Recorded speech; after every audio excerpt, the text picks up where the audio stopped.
जय हिंद प्यारे बच्चों, स्वागत है आपका अपने YouTube चैनल एक गणित में।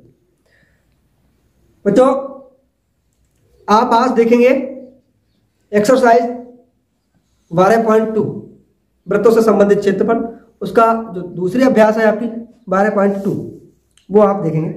प्यारे बच्चों, उड़ान तो भरना है, उड़ान तो भरना है, चाहे कई बार गिरना पड़े। सपनों को पूरा करना है, चाहे खुद से भी लड़ना पड़े।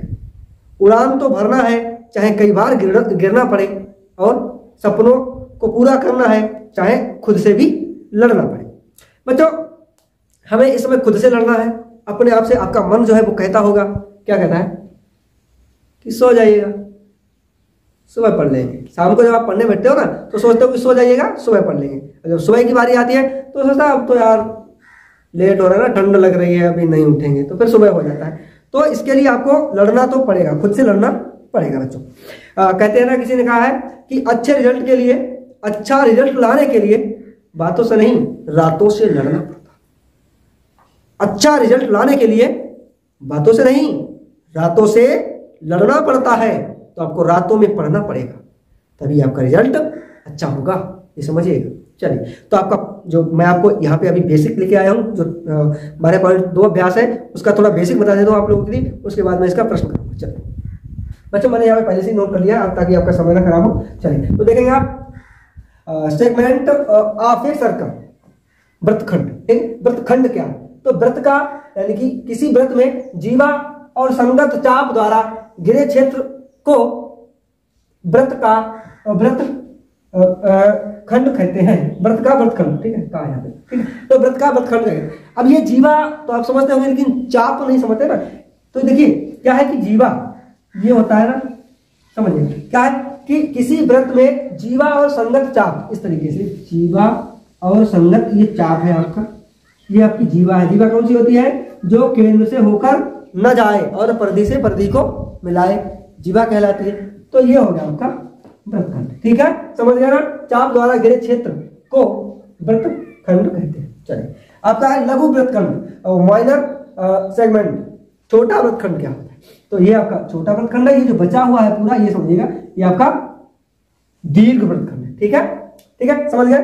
माइनर सेगमेंट है ये आपका लघु वृत्तखंड है। तो वृत्त का वह भाग जिसकी सीमा वृत्त का लघु चाप, वृत्त का वह भाग जिसकी सीमा, देखिए ना, ये सीमा है, ये लघु चाप है, ठीक है, जिसकी सीमा वृत्त का लघु चाप है, ये छोटा सा चाप है, ठीक है, ये हो गया आपका। चलिए, दूसरा आपका दीर्घ वृत्त है ना, और मेजर सेगमेंट। सेगमेंट क्या है? जो वृत्त के दीर्घ चाप के संगत भाग को वृत्त का दीर्घ वृत्तखंड कहते हैं। क्या है? ये जो बड़ा वाला भाग बचता है, ये आपका दीर्घ वृत्तखंड कहलाता है। यहां तक आप समझ गए होंगे। अगर आप जो है इसे नोट करना चाहते हैं तो आप इसे नोट कर लीजिए। बच्चों, आपका जो अगला प्रश्न है, यानी कि जो पहला प्रश्न है 12.2 का, इसे देखिएगा जरा।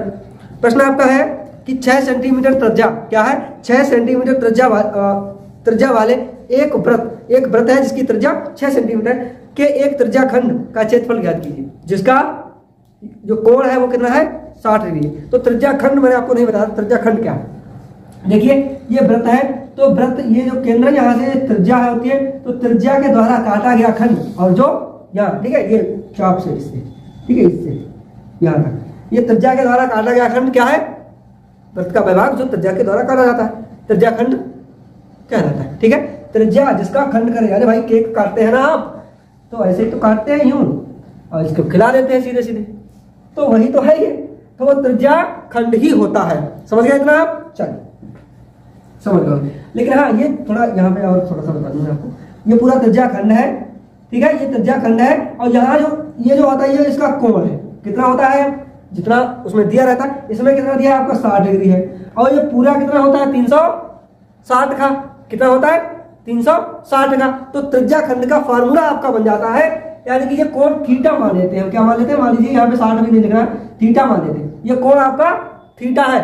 तो आपसे पूछे त्रिज्या खंड का क्षेत्रफल, क्षेत्रफल की अगर बात करता है, समझिएगा, किसकी? क्षेत्रफल की अगर बात करता है, तो आप लिखेंगे, फार्मूला मैं आपको बता देता हूं, त्रिज्या खंड का क्षेत्रफल, त्रिज्या खंड का क्षेत्रफल। अब समझिएगा, त्रिज्या वृत्त का क्षेत्रफल आप जानते हैं क्या होता है, pi R square, pi R square. अब त्रिज्या खंड का क्षेत्रफल, तो ये जो कोण है इसे लिख लेता हूं मैं, कोण कितना है थीटा बटे पूरा जो आपका जो वृत्त है ना इसका 360, और गुना कर देते हैं हम किससे, वृत्त के क्षेत्रफल से। समझ गए हो, ये थीटा बट्टे में, अब ये जो कोण है कितना है 360 में से ही तो कुछ कोण है, ये कितना है जितना भी हो, अब मान लीजिए इसमें 60 कह रहा है प्रश्न में आपके, तो 60 होगा, चलिए कोई दिक्कत नहीं है। लेकिन यदि ये 60 है तो 60 किस में से निकाला गया है, 360 में से ही तो निकाला गया है। तो 360 यानी कि थीटा बटे जो भी कोण होता है किसी भी सवाल में, कैसा भी सवाल हो, त्रिज्या खंड का क्षेत्रफल मतलब जितना कोण हो उसका, उस कोण बट्टे में 360 और वृत्त का क्षेत्रफल यानी कि पाई आर स्क्वायर, तभी हो जाता है त्रिज्या खंड का क्षेत्रफल। समझ गए, चलो बता दो इसे। तो ये जो कोण है आपका कितना है 300। अच्छा मैं यहाँ पे थोड़ा सा लिख देता हूं, यानी कोण, कोण बराबर कितना है, कोण आपका है थीटा, तो थीटा बराबर आपको इसमें दे रखा है कितना है, थीटा बराबर कितना है भैया आपका 60 डिग्री है, ये समझिएगा डिग्री में है, ठीक है 60 डिग्री है। और जो वृत्त की त्रिज्या कितनी है यहाँ पे मैं बना ही देता हूं आपके लिए। चलिए ये आपकी त्रिज्या है, यहां से ये पूरा काटा गया है, ये खंड त्रिज्या खंड है, ये त्रिज्या खंड है, यहां से काटा गया है, और इसका जो कोण का मान है वो 60 डिग्री है, समझिएगा। और ये जो लाइन है यानी कि ये दोनों कितनी है 6 सेंटीमीटर, ठीक है। तो त्रिज्या कितनी है आपकी 6 सेंटीमीटर, ठीक है। इसे मैंने ऊपर लिख दिया, कोई दिक्कत नहीं, समझ गया, ये वैसे नीचे लिख देता हूं। चलिए तो ये आपका जो कोण है वो 60 डिग्री का है, ये त्रिज्या आपकी दी है ना, उसमें कह रहा है 6 सेंटीमीटर त्रिज्या वाले एक वृत्त का, ठीक है। तो ये समझ गए, तो क्या अब आपको इसमें रख देना सीधा सीधा 300, थीटा कितना है आपका 60 डिग्री का है, 60 डिग्री का गुना है आपका पाई, तो पाई का मैं मान इधर ही रख लेता हूँ सीधे बाहर, ठीक है। पाई पाई और 60 और आर स्क्वायर मतलब 6 स्क्वायर, तो 6 को 2 बार लिख लूं, ठीक है भाई। त्रिज्या है वो 6 है, तो 6 कितना आर स्क्वायर है ना, त्रिज्या कितनी है आर है, ये आर ही होती है ना, तो आर कितनी है 6 है, तो 6 स्क्वायर है मतलब 2 बार है, बट्टे 360 आपको कर ही देना है, इसमें तो कोई संदेह ही नहीं है आपको, ठीक है। चलिए तो इससे ये कट जाएगा, अब 6 एक छंगे 36, 6 एकम 6, 6 बचा यार, कितना बचा 6, तो 6 का 22 में गुना करेंगे, 6 दूने 12 और 6 दूने 12 एक क्वेश्चन का, तभी हो जाता है आपका 13 बट्टे में 7 सेंटीमीटर स्क्वायर। यही आपका आंसर हो जाएगा बच्चों, समझ गया ना, यही आपका आंसर हो जाएगा। आसान सा सवाल है, समझ गए होंगे। त्रिज्या खंड का क्षेत्रफल ये होता है, समझ गए बच्चों, बच्चों समझ गए होंगे ना आप। मैं फिर आपको बताना चाहूंगा, समय के पास समय नहीं है जो आपको दोबारा समय दे सके, इसलिए जो आपके पास समय है उस समय का सदुपयोग करिएगा।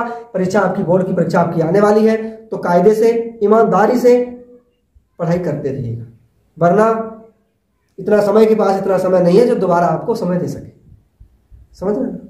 चलिए दूसरा प्रश्न है बच्चों, देखिएगा जरा, एक वृत्त के चतुर्थांश, अब फिर से दिक्कत में पड़ गए, चतुर्थांश, चतुर्थांश का जरा हिंदी रूपांतरण सही से करिएगा, व्याख्या करिएगा।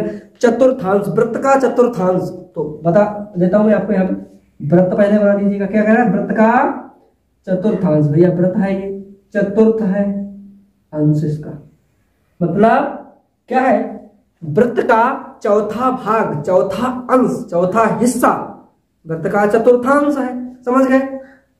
आगे होगा, वृत्त में क्या है 90 डिग्री का कोण ये बना था, ये थोड़ा सीधा हो गया, ये आपका इस तरीके से, ठीक है।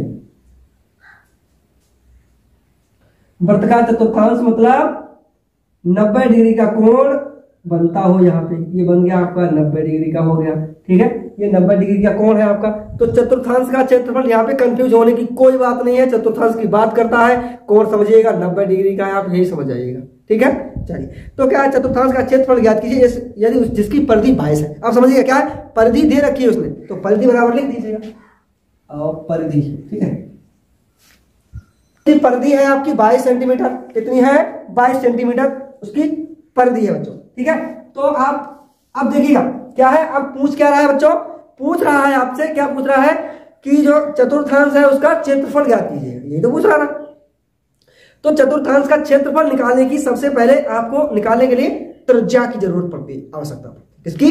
त्रिज्या की।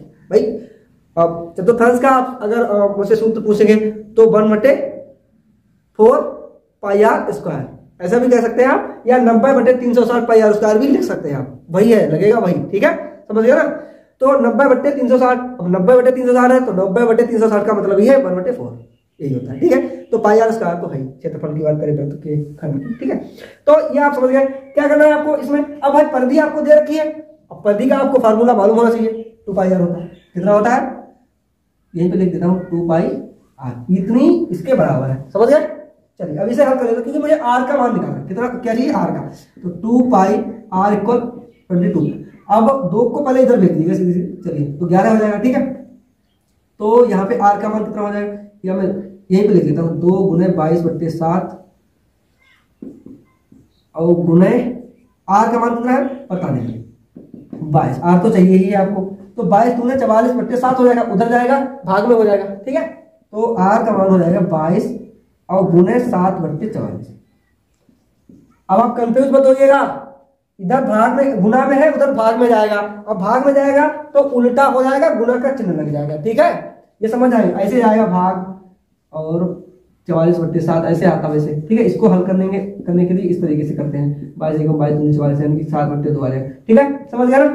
चलो तो अब इसे काटिएगा 22 दूनी 44 यानी कि आर का मान आपका आता है 7/2, ये आपका आर का मान आ जाता है। अब आपको क्या चाहिए?